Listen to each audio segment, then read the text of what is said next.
Time విశ్వంలోని ఒక వింతైన concept. కొన్ని దశాబ్దాలుగా టైం గురించి ఉన్న ఒక మిస్కన్సెప్షన్, టైం అనేది విశ్వంలో అన్ని చోట్ల ఒకేలా గడుస్తుంది. ఉదాహరణకు మన దేశంలో 1 సెకండ్ గడిస్తే అమెరికాలో కూడా 1 సెకండే గడుస్తుంది.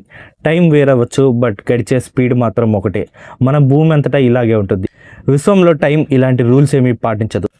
సో విశ్వం అంతటా టైం ఒకటే ఉంటుంది అనే అతిపెద్ద తప్పుని దశాబ్దాలుగా సైంటిస్టులు నమ్మారు. బట్ ఆ టైంలోనే ఐన్స్టీన్ పబ్లిష్ చేసిన 2 థియరీస్ టైం గురించి ఉన్న స్టోరీ మొత్తాన్నే మార్చేశాయి. ఈ థియరీస్లో ఐన్స్టీన్ తీసుకొచ్చిన కొత్త సైన్స్ కాన్సెప్ట్ పేరు టైం డైలేషన్. అంటే టైం విశ్వం అంతటా ఒకటే ఉండదు. ఒక గ్రహం మీద 1 సెకండ్ గడిస్తే మరో గ్రహం మీద 1 రోజు గడిచిపోతుంది. ఇంకా బాగా చెప్పాలంటే టైం గడిచే స్పీడ్ మారిపోతుంది. వినడానికి వింతగా ఉంది కదూ. ఇదే టైం డైలేషన్ కాన్సెప్ట్. ఈ టైం డైలేషన్ని ఎఫెక్ట్ చేసేవి 2 ఉంటాయి. ఒకటి స్పీడ్, ఇంకొకటి గ్రావిటీ. 1905లో పబ్లిష్ చేసిన స్పెషల్ రిలేటివిటీ థియరీలో ఐన్స్టీన్ స్పీడ్ కాస్ట్ చేసే టైం డైలేషన్ని పబ్లిష్ చేశాడు. ఈ టైం డైలేషన్ గురించి లాస్ట్ పార్ట్లో సింపుల్గా అందరికీ అర్థమయ్యే విధంగా ఎక్స్ప్లెయిన్ చేశాను. ఇప్పుడు గ్రావిటేషనల్ టైం డైలేషన్ గురించి మాట్లాడుకుందాం. గ్రావిటేషనల్ టైం డైలేషన్ని ఐన్స్టీన్ 1915లో పబ్లిష్ చేసిన జనరల్ రిలేటివిటీలో ఎక్స్ప్లెయిన్ చేశాడు. సో ఈ వీడియోలో ఐన్స్టీన్ పబ్లిష్ చేసిన గ్రావిటేషనల్ టైం డైలేషన్ గురించి చెప్పబోతున్నాను.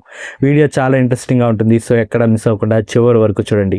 ఇక ఆలస్యం చేయకుండా వీడియోలోకి వెళ్ళిపోదాం. ఇంటర్స్టెల్లార్ మూవీలో ఆస్ట్రోనాట్స్ బ్లాక్ హోల్కి దగ్గరలో ఉన్న ఒక ప్లానెట్కి చేరుకుంటారు. ఆ ప్లానెట్ పేరు మిల్లర్ ప్లానెట్. ఈ మిల్లర్ ప్లానెట్లో టైం చాలా స్లోగా నడుస్తుంది. ఎంతగా అంటే ఈ ప్లానెట్ పై 1 గంట గడిచే సమయంలో మన భూమి మీద 7 ఏళ్ళు గడిచిపోతాయి. సో అంత స్లోగా ఇక్కడ టైం గడుస్తుంది. ఈ సీన్ చూసినప్పుడల్లా ఇదంతా జస్ట్ ఫిక్షనల్ అని చాలామంది అనుకొని ఉంటారు. బట్ నిజం ఏంటంటే ఇందులో కొంత ఫిక్షన్ ఉన్నప్పటికీ ఇది నిజానికి గ్రావిటేషనల్ టైం డైలేషన్ యొక్క perfect example. Gravitational time dilation అంటే సింపుల్గా చెప్పాలంటే గ్రావిటీ ఎక్కువ ఉన్న చోట టైం స్లోగా గడుస్తుంది. గ్రావిటీ తక్కువ ఉన్న చోట టైం ఫాస్ట్గా గడుస్తుంది. గ్రావిటీ పెరిగే కొద్దీ టైం స్లో అవుతూ ఉంటుంది. బ్లాక్ హోల్ లాంటి ఎక్స్ట్రీమ్ గ్రావిటీ ఉన్న ప్లేసెస్లో అయితే టైం ఆగిపోతుంది కూడా. దీని సైన్స్ భాషలో చెప్పాలంటే గ్రావిటీ ఎఫెక్ట్ పెరిగే కొద్దీ టైం అనేది స్లో అవుతూ ఉంటుంది. అలాగే గ్రావిటీ ఎఫెక్ట్ తగ్గే కొద్దీ టైం అనేది స్పీడ్ అవుతూ ఉంటుంది. ఉదాహరణకు ఎర్త్ సర్ఫేస్ మీద మనం ఎక్కువ గ్రావిటీని ఫీల్ అవ్వగలం. గ్రావిటీ యొక్క ఎఫెక్ట్ మన మీద ఎక్కువ ఉంటుంది. బట్ మనం భూమి నుండి బయటికి వెళ్ళి స్పేస్లో నిలబడితే తక్కువ గ్రావిటీని ఫీల్ అవ్వగలం. గ్రావిటీ ఎఫెక్ట్ మన మీద తక్కువ ఉంటుంది. సో ఎర్త్ సర్ఫేస్తో పోలిస్తే టైం స్పీడ్గా గడుస్తుంది. మిల్లర్ ప్లానెట్ బ్లాక్ హోల్ దగ్గర ఉంటుంది. సో గ్రావిటేషనల్ పుల్ చాలా అధికంగా ఉంటుంది. సో దీనివల్ల ఈ ప్లానెట్ మీద టైం స్లో అయిపోతుంది. మూవీలో ఎర్త్ ఈ బ్లాక్ హోల్ నుండి చాలా దూరంగా ఉంటుంది. సో బ్లాక్ హోల్ యొక్క గ్రావిటీ పుల్ చాలా తక్కువ ఉంటుంది. సో టైం ఫాస్ట్గా గడిచిపోతుంది. అందుకే భూమిపై 7 ఏళ్ళు గడిచేసరికి ఈ ఫిక్షనల్ ప్లానెట్ పై జస్ట్ 1 గంట మాత్రమే గడిచింది. ఇదే టైం డైలేషన్. అసలు ఇలా ఎందుకు జరుగుతుంది అనేది దగ్గరకు వద్దాం. ఇలా టైం మారడం వెనుకున్న కారణం స్పేస్ టైం. స్పేస్ టైం అనేది ఒక కాంప్లెక్స్ ఫిజిక్స్ అలాగే మ్యాథమెటికల్ కాన్సెప్ట్. బట్ దీన్ని సింపుల్గా అర్థం చేసుకుందాం. సింపుల్గా చెప్పాలంటే స్పేస్ టైం అనేది ఒక క్లాత్ ఫ్యాబ్రిక్ లాంటిది. స్పేస్ టైం అంటే స్పేస్ అలాగే టైం 2 కలిసి ఉండే ఒక ఫ్యాబ్రిక్. స్పేస్ అంటే మన భాషలో చెప్పాలంటే ఏరియా. బట్ టైం అనేది కంప్లీట్లీ డిఫరెంట్. టైంని మనం లెంత్, బ్రెడ్త్, హైట్గా మెజర్ చేయలేం. సో ఎక్కడ సంబంధం లేని స్పేస్ అలాగే టైంకి లింక్ ఏంటి అనే ప్రశ్న వస్తుంది. బట్ నిజానికి స్పేస్ అలాగే టైంకి ఒక కనెక్షన్ ఉంటుంది. అదే speed of light. Speed of light అనేది టైంని మెజర్ చేయడానికి అలాగే డిస్టెన్స్ని మెజర్ చేయడానికి కూడా యూజ్ చేయొచ్చు. టైం విషయానికి వస్తే స్పీడ్ ఆఫ్ లైట్ అనేది కాన్స్టెంట్. లైట్ 1 సెకండ్కి 3 లక్షల కిలోమీటర్లు ట్రావెల్ చేస్తుంది. సో లైట్ ఎంత డిస్టెన్స్ ట్రావెల్ చేసింది అనే దాన్ని బట్టి టైం కనుక్కోవచ్చు. లైట్ ఎన్ని సెకండ్స్, అవర్స్ లేదా ఇయర్స్ ట్రావెల్ చేసింది అనే దాన్ని బట్టి డిస్టెన్స్ కనుక్కోవచ్చు. ఈ రకంగా చూస్తే స్పీడ్ ఆఫ్ లైట్ అనేది స్పేస్ అలాగే టైంని కంబైన్ చేస్తుంది. సో ఆ రకంగా చూస్తే టైం అలాగే స్పేస్ కంబైన్ అయి ఉండే అవకాశం ఉంది. సో అదే స్పేస్ టైం. ఈ స్పేస్ టైం అనేది ఒక ఫ్యాబ్రిక్ లాంటిది. ఇది ఒక థియరాటికల్ కాన్సెప్ట్ కాబట్టి ఫిజికల్గా ఇది ఉందో లేదో తెలియదు. అలా అని ఇది ఉండదు అని కాదు. అలా అయితే ఇది ఒక ఫ్యాబ్రిక్ లాంటిది అయితే ఈ ఫ్యాబ్రిక్ ఉన్న చోటే ప్లానెట్, స్టార్స్ అన్నీ ఉంటాయి కదా. అలాంటప్పుడు మన యూనివర్స్ అంతా ఒకే ఫ్లాట్ ప్లేన్ మీద ఉందా అనే డౌట్ మీకు రావచ్చు. బట్ ఐన్స్టీన్ జనరల్ రిలేటివిటీ ప్రకారం స్పేస్ టైం అనేది ఫ్లాట్గా ఒకే లెవెల్లో ఉండదు, కానీ యూనివర్స్లోని ప్రతి చోట ఉంటుంది. సో యూనివర్స్లోని ప్రతి ప్లానెట్, ప్రతి స్టార్ ఈ స్పేస్ టైం మీదే ఉంటుంది. ఇంకా బాగా అర్థం కావాలంటే ఈ ఫోటోలో ఉన్నట్లుగా ఉంటుంది. దీని గురించి మరింత డీటెయిల్గా స్పేస్ టైం గురించి సపరేట్ వీడియోలో ఎక్స్ప్లెయిన్ చేస్తాను. ప్రతి కాస్మిక్ బాడీ ఈ స్పేస్ టైం అనే ఇన్విజిబుల్ ఫ్యాబ్రిక్ని ఎఫెక్ట్ చేస్తుంది. ప్రతి కాస్మిక్ బాడీకి మాస్ ఉంటుంది. సో అలాంటప్పుడు ఈ ఫ్యాబ్రిక్ స్ట్రెచ్ అవుతుంది. ఉదాహరణకు మీరు ఒక క్లాత్ని తీసుకొని మధ్యలో ఒక హెవీ బాల్ పెడితే ఫ్లాట్ ఫ్లాట్గా ఉన్న ఆ క్లాత్ కర్వ్ అవుతుంది, కిందకు స్ట్రెచ్ అవుతుంది. సో ఐన్స్టీన్ ప్రకారం స్పేస్ టైం విషయంలో కూడా ఇదే జరుగుతుంది. స్పేస్ టైం అనే ఫ్యాబ్రిక్ కూడా ప్లానెట్ లేదా స్టార్ మాస్ వల్ల కర్వ్ అవుతుంది, స్ట్రెచ్ అవుతుంది. మాస్ ఎక్కువ అయ్యే కొద్దీ స్ట్రెచ్ ఎక్కువ అవుతూ ఉంటుంది. సో ఈ కర్వ్ లేదా స్ట్రెచ్చే గ్రావిటీ అని ఆల్బర్ట్ ఐన్స్టైన్ చెప్పాడు. సో అందుకే గ్రావిటీ అనేది మాస్ పెరిగే కొద్దీ ఇంక్రీజ్ అవుతూ ఉంటుంది. ఇక ఇప్పుడు అసలు విషయానికి వచ్చేద్దాం. టైంకి గ్రావిటీకి ఉన్న రిలేషన్ ఏంటి? గ్రావిటీ అనేది ఒక కర్వ్. సో గ్రావిటీ పెరిగే కొద్దీ ఈ కర్వ్ పెరుగుతూ ఉంటుంది. అలాగే గ్రావిటీ తక్కువ ఉంటే కర్వ్ తక్కువ ఉంటుంది. కాసేపు ఒక చిన్న ఎగ్జాంపుల్ని ఊహించుకుందాం. ఒక లైట్ రే ఈ కర్వ్ ద్వారా ట్రావెల్ చేస్తుంది అనుకుందాం. ఇప్పుడు గ్రావిటీ తక్కువ ఉన్న కర్వ్ అలాగే గ్రావిటీ ఎక్కువ ఉన్న కర్వ్ మధ్య ఎందులో లైట్ ఎక్కువ ఎఫెక్ట్ అవుతుంది? ఎక్కువ కర్వ్ ఉన్న చోటే. స్పేస్ టైం ఎక్కువ స్ట్రెచ్ అయ్యే కొద్దీ టైం కూడా ఎఫెక్ట్ అవుతుంది. ఎందుకంటే స్పేస్ టైంలో స్పేస్ అలాగే టైం రెండు కంబైన్ అయి ఉన్నాయి. సో స్పేస్ టైం స్ట్రెచ్ అయ్యే కొద్దీ టైం కూడా స్ట్రెచ్ అవుతుంది. టైం స్ట్రెచ్ అవడం అంటే టైం స్లో అవడం. సో గ్రావిటీ ఎక్కువ ఉన్న కర్వ్ ద్వారా లైట్ ట్రావెల్ చేసినప్పుడు డిస్టెన్స్ స్ట్రెచ్ అవుతుంది, అలాగే టైం కూడా స్ట్రెచ్ అవుతుంది. దీన్ని మరింత అర్థమయ్యేలా చెప్తాను. కాసేపు ఈ స్పేస్ టైంని గ్రిడ్స్గా తీసుకుందాం. కొన్ని గ్రిడ్స్ నార్మల్గా ఉన్నాయి, కొన్ని గ్రిడ్స్ బాగా స్ట్రెచ్ అయ్యి డిఫరెంట్గా ఉన్నాయి. ఈ డిఫరెన్స్ ఆ ప్లానెట్ యొక్క మాస్ వల్ల ఏర్పడింది. ఒకవేళ ఈ మాస్ లేకపోతే ఈ ఫ్యాబ్రిక్ గ్రిడ్స్ అన్నీ ఈక్వల్గా ఉంటాయి. సో కాసేపు ఈక్వల్గా తీసుకుందాం. కాసేపు ఒక్కొక్క గ్రిడ్ని 1 సెకండ్ అనుకుందాం. సో ఒక్క గ్రిడ్ యొక్క డిస్టెన్స్ 3 లాక్ కిలోమీటర్స్ అవుతుంది. ఇప్పుడు మళ్ళీ ఈ స్పేస్ టైంకి గ్రావిటీ యాడ్ చేద్దాం. సో కొన్ని గ్రిడ్స్ స్ట్రెచ్ అయ్యాయి. కాసేపు ఈ గ్రిడ్ని తీసుకుందాం. ఈ గ్రిడ్లో టైం 1 సెకండ్ బట్ డిస్టెన్స్ పెరిగింది. స్పేస్ టైం స్ట్రెచ్ అయ్యి డిస్టెన్స్ పెరిగింది. సో డిస్టెన్స్ 6 లాక్ కిలోమీటర్స్ అయిందని అనుకుందాం. ఇప్పుడు మన లైట్ రే మళ్ళీ 2 పాత్స్ నుండి ట్రావెల్ చేస్తుంది. గ్రావిటీ తక్కువ ఎఫెక్ట్ ఉన్న గ్రిడ్ దగ్గర నుండి లైట్ ట్రావెల్ చేసినప్పుడు స్పీడ్ ఆఫ్ లైట్ కరెక్ట్గానే ఉంది. స్పీడ్ ఆఫ్ లైట్ అనేది ఎప్పుడూ ఒకటే ఉంటుంది. స్పీడ్ ఆఫ్ లైట్ యూనివర్స్లో ఎక్కడైనా 3 లాక్ కిలోమీటర్స్ పర్ సెకండ్ మాత్రమే ఉంటుంది. సో ఫస్ట్ కేసులో ఈ యూనివర్సల్లో కరెక్ట్గానే ఉంది. ఇప్పుడు సెకండ్ కేసుకి వద్దాం. సెకండ్ కేసులో లైట్ స్ట్రెచ్ అయిన గ్రిడ్ దగ్గర ట్రావెల్ చేసింది. సో ఇప్పుడు ఈ టైం 1 సెకండ్ తీసుకుంటే ఈ బాక్స్లో డిస్టెన్స్ 6 lakhs.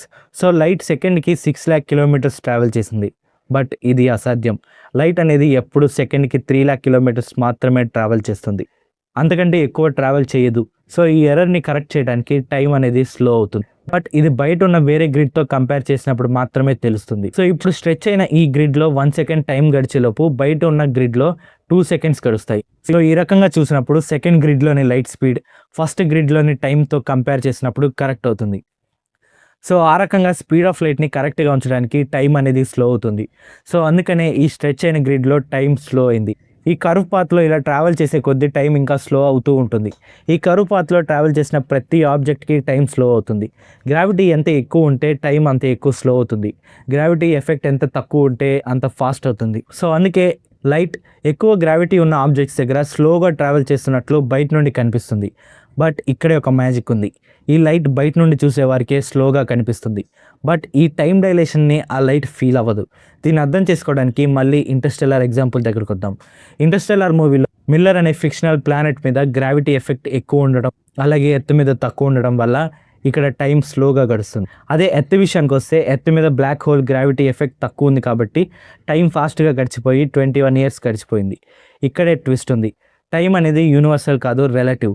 అంటే టైం అనేది ఫీల్ అయ్యే వ్యక్తిని బట్టి ఉంటుంది. గ్రావిటీ ఎక్కువ ఉన్న ఏరియాస్లో టైం స్లో అవుతుంది, బట్ అది అబ్జర్వర్ ఫీల్ అవ్వడు. మిల్లర్ ప్లానెట్పై ఆస్ట్రోనాట్స్కి అంత నార్మల్గానే అనిపించింది. బట్ అక్కడ 1 గంట గడిచేలోపు ఎర్త్ మీద 7 ఏళ్ళు గడిచిపోతాయి. But astronauts point of view నుండి చూస్తే వారికి టైం నార్మల్గానే ఉంది. ఎర్త్ మీద 1 hour ఎలా ఉంటుందో అక్కడ కూడా 1 hour అలానే ఉంది. ఎర్త్ మీద 1 minute ఎలా ఉంటుందో 1 second ఎలా ఉంటుందో అక్కడ కూడా అలానే ఉంది. At the same time earth మీద కూడా టైంని నార్మల్గానే ఫీల్ అవుతారు. సో టైం అనేది మారుతుంది, బట్ అది వేరే వాళ్ళు మాత్రమే ఫీల్ అవ్వగలరు. మనకి టైం స్లో అయినప్పుడు బయట నుండి చూసేవారికి మాత్రమే అది కనిపిస్తుంది. సో టైం ఒక్కొక్కరికి ఒక్కొక్కలాగా మారుతూ ఉంటుంది. కొందరికి తొందరగా గడిచిపోతుంది, కొందరికి స్లో అవుతుంది. బట్ వింత ఏంటంటే ఎవరికి వారికి టైం ఒకేలా ఉంటుంది. సో దీన్ని బట్టి టైం స్లో అవ్వట్లేదా అంటే స్లో అవుతుంది. ఇదే ఫిజిక్స్ యొక్క మ్యాజిక్. బట్ అసలు టైం డైలేషన్ అనేది ఇంత ఎక్కువగా జరుగుతుందా అనే డౌట్ మీకు రావచ్చు. అంటే 1 గంట గడిచేలోపు కొన్ని సంవత్సరాలు గడిచిపోయేంత డైలేషన్ జరుగుతుందా అని. నిజానికి ఇంటర్స్టెల్లార్ మూవీలో చూపించింది ఒక రకంగా రియల్, అలాగే ఒక రకంగా ఫిక్షనల్. మూవీలో మిల్లర్ ప్లానెట్పై 1 గంట ఎర్త్పై 7 ఏళ్లతో సమానం. బట్ రియాలిటీలో ఇంత డిఫరెన్స్ థియరటికల్గా మాత్రమే సాధ్యం, కానీ ప్రాక్టికల్గా ఎక్కువగా జరగదు. రియాలిటీకి వస్తే ఒకవేళ మనం సన్ యొక్క సర్ఫేస్ మీద నిలబడితే గ్రావిటీ చాలా ఎక్కువ ఉంటుంది, అయినప్పటికీ టైం సన్పై రోజుకి 2.1 సెకండ్స్ మాత్రమే స్లో అవుతుంది. ఒకవేళ మూవీలో చూపించినట్లు ఒక గంట గడిచేలోపు ఇక్కడ కొన్ని ఏళ్ళు గడిచిపోవాలంటే ఆ ప్లానెట్ బ్లాక్ హోల్ యొక్క ఈవెంట్ హరైజన్కి చాలా దగ్గరలో ఆర్బిటింగ్ చేయాలి. మూవీలో అలానే చూపించారు, బట్ రియాలిటీలో ఈవెంట్ హరైజన్ దగ్గర ఆర్బిట్ చేయటం కొన్నిసార్లు సాధ్యం, అలాగే ఎక్కువసార్లు అసాధ్యం. బ్లాక్ హోల్కి వేల కిలోమీటర్ల దూరంలో ఉన్నా కానీ బ్లాక్ హోల్ గ్రావిటీ అక్కడ నుండి ఈ ప్లానెట్ మొత్తాన్ని డస్ట్ లాగా మార్చేసి లాగేసుకుంటుంది. బట్ అలా అని అన్ని బ్లాక్ హోల్ దగ్గర పరిస్థితి ఇలా ఉండదు. కొన్ని spinning super massive black holes దగ్గర టైడల్ ఫోర్స్ చాలా తక్కువ ఉంటాయి. సో ప్లానెట్స్ ఈవెంట్ హారిజన్ దగ్గరలో ఆర్బిటింగ్ కూడా చేయొచ్చు. అలాంటి సినారియోస్లో మాత్రమే ఈ ఎక్స్ట్రీమ్ టైం డైలేషన్ పాసిబుల్ అవుతుంది. బట్ అలాంటి ఒక ప్లానెట్ని మనం ఇప్పటిదాకా కనిపెట్టలేదు. సో ఇది థియరటికల్గా పాసిబుల్ అయినా ప్రాక్టికల్గా మోస్ట్లీ ఇంపాసిబుల్. బట్ అలా అని కంప్లీట్గా ఇంపాసిబుల్ అని కాదు. ఈ టైం డైలేషన్ కాన్సెప్ట్స్ని అర్థం చేసుకోవడానికి మనం ఎక్కువగా లైట్ క్లాక్ లేదా లైట్ని ఎగ్జాంపుల్గా తీసుకున్నాం. సో ఒకవేళ టైం డైలేషన్ జరిగితే లైట్కే జరుగుతుంది, కానీ మనకి ఎలా జరుగుతుంది అనే డౌట్ రావచ్చు. నిజమేంటంటే లైట్కి అప్లై అయ్యే ప్రతి ఒక్క ఆబ్జెక్ట్కి వర్తిస్తుంది. సో లైట్ ఎక్స్పీరియన్స్ అయిందే మనం కూడా ఎక్స్పీరియన్స్ అవుతాం. దీని అంతట్లో మీకు డౌట్ రావచ్చు, అదే అసలు టైం అనేది కనిపించదు, ఎలా ఉంటుందో తెలియదు, బట్ టైం ఎలా స్లో అవుతుందని. నిజమేంటంటే అసలు టైం అంటే ఏంటి అనే దానికి ప్రాపర్ డెఫినేషనే లేదు. ఐన్స్టీన్ ప్రకారం స్పేస్ అలాగే టైం రెండు కలిసి స్పేస్ టైం ఏర్పడుతుంది. సో ఐన్స్టీన్ ప్రకారం టైం అనేది ఒక వింత కాదు, ఒక మ్యాజిక్ కాదు, నిజానికి ఇది కూడా గ్రావిటీ స్పీడ్ లాగా ఒక సైన్స్ కాన్సెప్టే అని, అలాగే ఇది మారుతూ ఉంటుందని, ఒక్కొక్కరికి ఒక్కోలా ఉంటుందని. దీనికి ఏమైనా ప్రాక్టికల్ ఎగ్జాంపుల్ ఉందా అనే డౌట్ మీకు రావచ్చు. ఎస్, దీనికి ఉన్న బెస్ట్ ఎగ్జాంపుల్ మన మొబైల్స్లో వాడే జీపీఎస్ అలాగే శాటిలైట్స్. జీపీఎస్ మనకు రోజు ఏదో విధంగా హెల్ప్ అవుతూ ఉంటుంది. ఈ జీపీఎస్ పనిచేయడానికి కారణం శాటిలైట్స్తో మనుషులను కాసేపు కంపేర్ చేద్దాం. ఎర్త్ సర్ఫేస్ మీద గ్రావిటీ ఎఫెక్ట్ ఎక్కువ ఉంటుంది, బట్ అంతరిక్షంలో శాటిలైట్స్ దగ్గర గ్రావిటీ ఎఫెక్ట్ తక్కువ ఉంటుంది. సో శాటిలైట్స్ దగ్గర టైం ఎర్త్ సర్ఫేస్తో పోలిస్తే ఫాస్ట్గా గడుస్తుంది. ఇది ప్రాక్టికల్గా ప్రూవ్ అయింది కూడా. ప్రతిరోజు శాటిలైట్స్లో టైం 38 మైక్రో సెకండ్స్ ఫాస్ట్గా గడుస్తుంది. ఈ మైక్రో సెకండ్స్ ఎర్రర్ ఈ టైం డైలేషన్ వల్లే ఏర్పడుతుంది. బట్ సైంటిస్టులు దాన్ని అడ్జస్ట్ చేసి కరెక్ట్ చేస్తారు, లేకపోతే మనం కూడా ఈ టైం డైలేషన్ వల్ల ఎఫెక్ట్ అయ్యి ఉండేవాళ్ళం. ఇది ఐన్స్టీన్ యొక్క థియరీ ఆఫ్ జనరల్ రిలేటివిటీ ప్రకారం gravitational time dilation. So time అనేది ప్రతి చోట ఒకటే ఉండదు, టైం గ్రావిటీ వల్ల ఎఫెక్ట్ అవుతుంది. సో ఇప్పుడు దాకా చెప్పిందంతా సింపుల్ సైన్స్ వర్డ్స్లో చెప్పాలంటే mass curves space time and curved space time changes how fast time passes. Gravity does not merely affect where objects go, it also affects how fast time itself flows. అంటే gravity objects ఎటు వెళ్తాయి అనే దాన్ని మాత్రమే effect చేయదు, కానీ ఈ ఆబ్జెక్ట్స్కి time ఎంత ఫాస్ట్గా గడవాలనే దాన్ని కూడా ఎఫెక్ట్ చేస్తుంది. ఇది ఐన్స్టీన్ స్పెషల్ రిలేటివిటీ అలాగే జనరల్ రిలేటివిటీ రెండిట్లో ఎక్స్ప్లెయిన్ చేసిన టైం డైలేషన్. స్పెషల్ రిలేటివిటీలో జరిగేది time dilation due to speed, అలాగే జనరల్ రిలేటివిటీలో జరిగేది time dilation due to gravity. So ఇదే టైం డైలేషన్. వీడియో మీకు ఎలా అనిపించిందో ఖచ్చితంగా కామెంట్ చేయండి. వీడియో నచ్చితే ఖచ్చితంగా లైక్ చేయండి. వీడియో మీకు ఎలా అనిపించిందో కామెంట్ చేయండి. మళ్ళీ కలుద్దాం మరొక ఇంట్రెస్టింగ్ సైన్స్ వీడియోతో. Thanks for watching.